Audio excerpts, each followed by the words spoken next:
Hello बच्चों, let's read the question.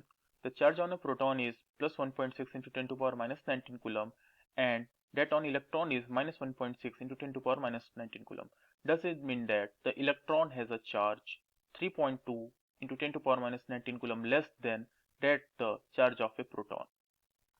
Question में बोल रहा है कि इलेक्ट्रॉन का charge minus 1.6 into 10 to power minus 19 coulomb है और प्रोटॉन का charge plus 1.6 into 10 to power minus 19 coulomb है। तो क्या इसका मतलब ये हुआ कि इन दोनों के बीच जो चार्ज का डिफरेंस है वो 3.2 into 10 to power minus 19 coulomb है? तो ये ऐसा बिल्कुल नहीं है। एक्चुअल में इलेक्ट्रॉन या प्रोटॉन पे जो चार्ज है वो चार्ज का मैग्नीट्यूड तो सेम है, लेकिन इसकी साइन की वजह से इसकी प्रॉपर्टी चेंज हो जाती है।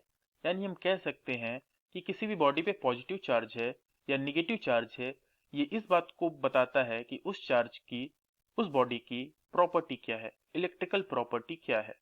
मतलब कि अगर हमारे पास एक नेगेटिव चार्ज है, कहने का मतलब ये है कि अगर इस बॉडी के विसिनिटी में एक नेगेटिव चार्ज आए तो ये इसको रिपेल करेगा, और अगर इस बॉडी के विसिनिटी में एक पॉजिटिव चार्ज आए तो ये इसको अट्रैक्ट करेगा। तो चार्ज का माइनस और नेगेटिव होना ये बस ये बताता है कि चार्ज दूसरे नेगेटिव चार्ज को रिपेल करेगा और एक पॉजिटिव चार्ज को अट्रैक्ट करेगा। सेम अगर एक हम पॉजिटिव चार्ज की बात करें तो सेम ये एक पॉजिटिव चार्ज को रिपेल करेगा जबकि एक नेगेटिव चार्ज को अट्रैक्ट करेगा।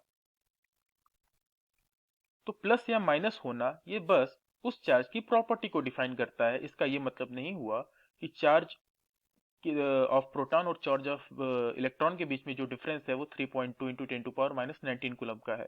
एक्चुअल में इन दोनों के मैग्नीट्यूड सेम है, लेकिन बस चार्ज इसके अट्रैक्शन और रिपल्शन को दिखाने के लिए हम यूज करते हैं। यानी पॉजिटिव चार्ज या निगेटिव चार्ज यानी जो साइन होते हैं वो बस चार्ज की प्रॉपर्टी को डिफाइन करते हैं। आई होप आपको समझ में आया होगा। Thank you.